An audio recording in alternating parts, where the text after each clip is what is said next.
37 կողմ ընդունված է, շնորհավորում եմ երևանցիներին նոր փողոցում ունենալու կապակցությամբ։ Օրակարգի 23-րդ հարցով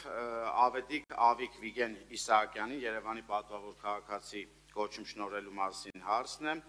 Հիշեցնեմ, որ գլխադասային մշակույթի, կրթության և սոցիալական հարցերի մշտական հանձնաժողովը տվել է դրական եզրակացություն, կզեկուցի